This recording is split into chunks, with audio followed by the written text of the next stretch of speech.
あとそれと昨日大発見があったんです。高田馬場に住んでて、歌舞伎町のイベント行かれへんかったっていうのは、もう多分本人からすると大ショックでしょうね。信子は、元彦にあんまり興味ないんですよ。俺たちが洗脳されている悲しい人たちだから、救わなければいけないと思って。だから元彦を応援するよりも、俺たちをその詐欺の被害から救うということの方が重要なんですよ。そのツエバーが3000万とかしてるんですよ。お前がしっかりせえ。で、昨日ロフトプラスワン、多数のお客さん、お詰めかけいただきまして、誠にありがとうございました。満杯になりました。大入り満員でございます。満員御礼でございます。昨日のイベント、たくさんの方来てくれました。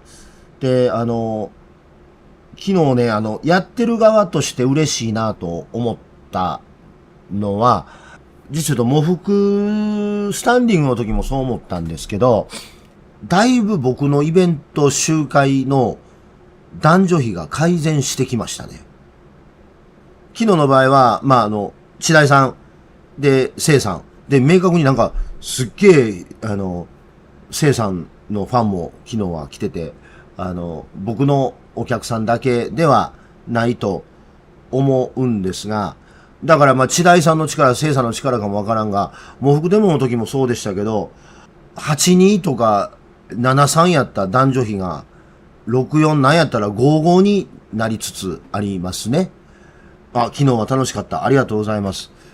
もちろん僕が作る空間、昨日はね、僕だけが作る空間じゃなくて、白井さん、聖さんが、一緒に3人で作る空間ですから、僕がどうのこうのって話ではないってことは十分分かってお話しするんですけど、サバルタンとしての女性が居やすい空間にもし慣れてるんであれば、すげえありがたいなと思ってます。すごく嫌な言い方だってことは分かって言ってるんですけど、サバルタンとしての女性がサバルタンであるということを自覚しつつも忘れられる空間を提供できるということがもし叶っているんであれば、こんなに嬉しいことはないなと思います。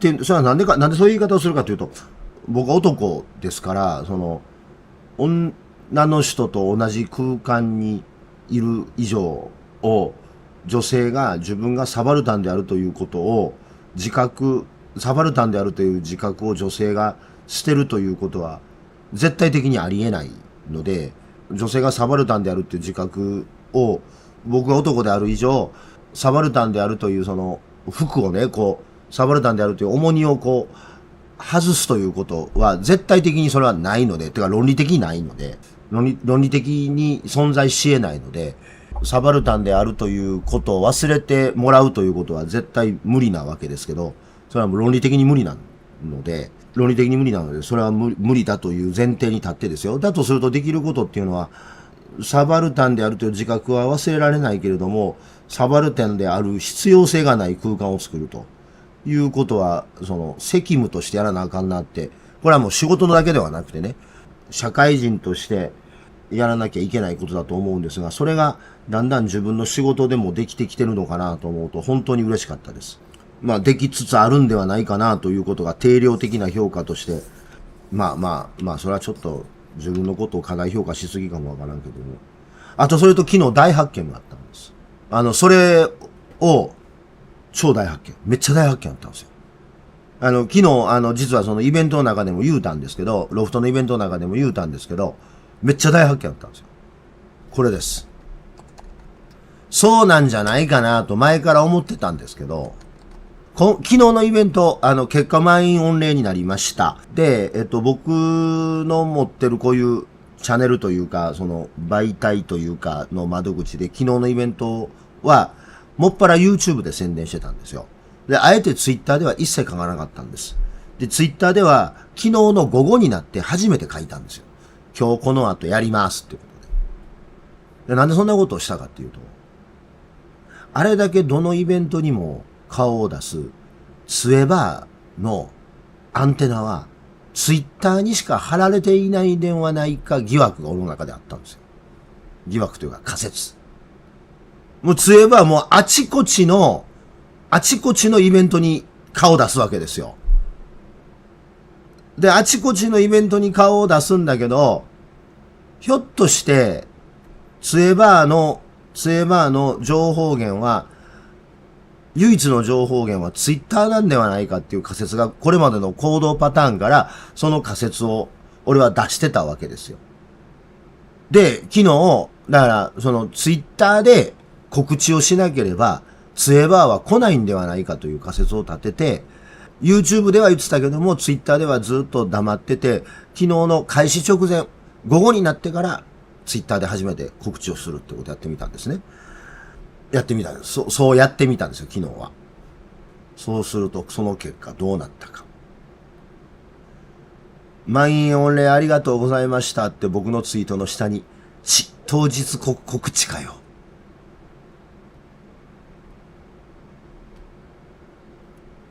ということで、これで、まあ、その俺の仮説が立証されたかなと。当日告知だったのか。ということで、昨日ツエバー来なかったんですよ。やっぱり、俺が思ってた通り、ツエバーの情報入手経路はツイッターなんですよ。昨日ね、ツエバーね、来れなかったことが、とても、しんどかったっぽいんですよね。っていうか、あの人、家、高田の馬場でしょ確か。高田の馬場なんですよね、確かね。近所やん。歌舞伎町やから。近所でやられてんのに、この間四谷でやった奥山先生の兵庫県告発文章問題の出版記念イベントには行っとったんですよ。高田の馬場に住んでて四谷のイベントに行ってんのに、高田の馬場に住んでて歌舞伎町のイベント行かれへんかったっていうのは、まあ、多分本人からすると大ショックでしょうね。だから、普段あんまり余計なことを本人はツイッターに書かへんのに、こうやって当日告知かよ、みたいな。そう、四谷の方が遠いからね、高田馬場からやったら。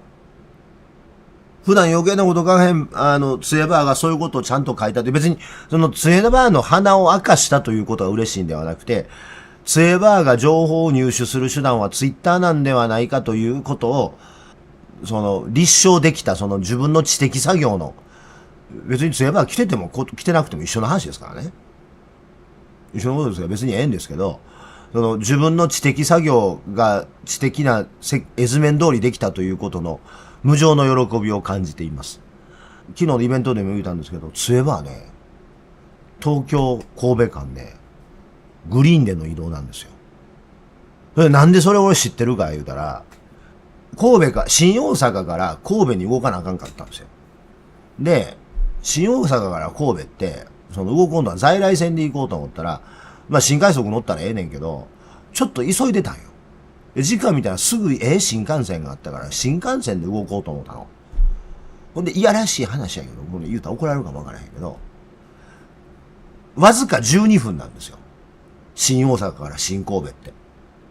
で、まあ、だからもう、新快速でも半分以下の時間で着くんです、新神戸に。で、もうええわと。今日はもう、新大阪から新神戸の移動を在来線やなしに新幹線にしようと思って新幹線乗ったんですよ。乗った時、もうほんまいやらしい話やけど、どうせ座らないんですよ。12分間やから立ってるんデッキに立ってんねん。そやから、立つんやったら、グリーン車のデッキに立ったろうと思ったんですよ。そんな12分のためにグリーン車の席なんか買わないっすよ。当たり前の話やけど。キセルもせえへんし、乗車券だけ乗るってこともね、ちゃんと特急料金も払うけども、で、自由席の新幹線の切符を買って、で、もうほんまいやらしい話よ。どうせデッキに立つんやから、デッキに立ってやろうと思ったわけですよ。いやらしい話です。貧乏人のいやらしさですよ。で、デッキに立ってたんですよ。で、こう、乗った、ほんなら新大阪から乗った口と新神戸で降りる口が逆なんですよ。逆の新幹線やったんですね。新大阪で乗るときは進行方向に向かって右側のドアが開いたんやけど、新神戸で降りるときは左側のドアが開くから、デッキの中でこう、右のドアから左のドアに移動したんです。だから動くときにね、自動ドアが開くじゃない。9号車の。だからガッと開いた瞬間に異様なオーラが流れてきたの。何やろうってパッと見たら、ツエバーが座ってたよ。あ、ツエバーやと思って。で、思わず声出そうになって、あ、ツエバーやと思った。で、ツエバーが新幹線のグリーン車の一番最後部の席に座ってんねん。ほんでなんかこんな前からテーブル出して、こんな紙切れにボールペンでなんかいっぱい書いてんねん。なんか、ガーッ書いて。いろんなこといっぱい書いて。何書いてるか分からへんけど、なんかずーっと書いてんの。で、よう考えたら、グリーン車の一番後ろの席に座らなあかん理由があるんですよ、彼女には。グリーン車である必要はないかもわからんけど、グリーン車の一番後ろに座らなければいけない理由があるんです。あのプラカードを最後の席、グリーン車の最後の席のシートと壁との間に格納しとん。あそこにしか入るとこないわけよ。あのプラカードは。でかいから。あそこしかないわけ。で、多分、これは推測やけど、二席買うてると。なんで二席買うてるという仮説が成立するか。隣の席に誰かが座って、リクライニング倒されたら、看板折れてまうねん。リクライニングで倒したら看板折れてまうから、絶対嫌なはずなんだよ。隣に座れる。マッツと同じようなね、器物破損で逮捕されながらだと思う。もう俺も、こう、うわ、ツエバーや。絶対見つかんの嫌やと思って、俺そのデッキのとこでこうやって壁、こうやって見て。俺なんでこいつから逃げなあかんねやろうと思って壁向きながら立ってたんやけど、あかん、もう嫌やと思って、もう怖くなってグリーン車のデッキから普通車のデッキに移動しました。で、よう考えたら、片道ね、東京、品川から、高田馬場やから品川から新幹線乗ってると思うんで、品川から新神戸までグリーン車って一席2万円ちょっとするんですよ。ってことは片道4万かかってんね。で、前の日なんですよ。だから一泊してんのよ。神戸、ホテル安いといえども、もうこのご時世ですから、一泊1万5千円未満のホテルってほとんどないですよ。だから2万かかってるとしたら、4万、2万、4万でしょ ?10 万かかってんねん。毎週。ほんで、俺が泊まってるホテル、あれなんかホテルに見えるけど、神戸市内でタバコ吸えるホテルで一番安いんですよ。ほんまに、冗談抜きで。俺、みんなに言うててみんなほんまや言うけど、ネットで調べたら、俺泊まってるホテルね、そんな高くないんですよ、実は。で、俺は週1回しか行かへんでしょ。で、まして俺グリーン車なんか乗らないじゃん。だとすると、で、信子は一方、水曜日と金曜日を確実神戸行っとうわけですよ。週2回行っとんねん。で、週20万かかってんねん。で、毎週20万かかってるってことは、月に80万かかってんねん。で、7月の場合は5回あるから、7月は100万使うねんで。で、7月は5回から100万やけど、毎月4回やとしたら、月80万や。年間1000万かかってんねんで、あいつ。で、それ神戸だけのことを考えたらそうやけど、東京にいる時に、例えばその四谷のイベントに出てみたりとか、大阪でなんか、プロテスターナイトがあったら、行ってみたりとかしてるから、その神戸だけで1000万で、神戸行くだけで年間1000万で、神戸だけで年間1000万で、プラス年間4、500万使ってるはずなんですよ。ということは、あれをするために、これをしに行くために、年間1500万ぐらい使ってんの、あいつ。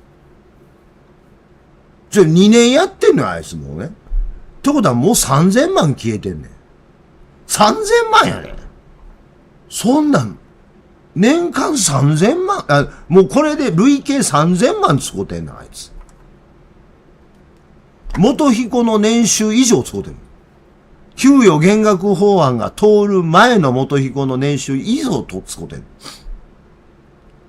もうそれ使わんと元彦にやれよ、もう。元彦でやめるよ、知事。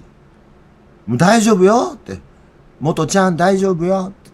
信子が3000万で支えてあげるって言ったらやめてもうたらみんな幸せになんねん。だから信子は移動せんでもようなるし、みんな歩道橋行かんでもようなるし、南波さんも市民記者せんでもようなるし、みんな日曜日休めるし。もうみんなもう、それでもう八方丸収まるんですよ。もうそれでもうみんな収まる。信子そうしろ。もうなんか、ツエバーの卓球場の受付とかやれ。まあ、社会人能力的にしたらそれしかできひんねんから、どっちにしたかって。もうほなもうなんか知らんけど、もうみんな吉田とヒロミとか高田馬場で卓球しに来るかもわからへんやん。言ってさ、そうやねん。信子ね、どんどん若返ってんのよ。元気になってんねん。で、かつね、信子は元彦にあんまりね、まあさっきも元彦にこうたれ言いましたけど、信子は元彦にあんまり興味ないんですよ。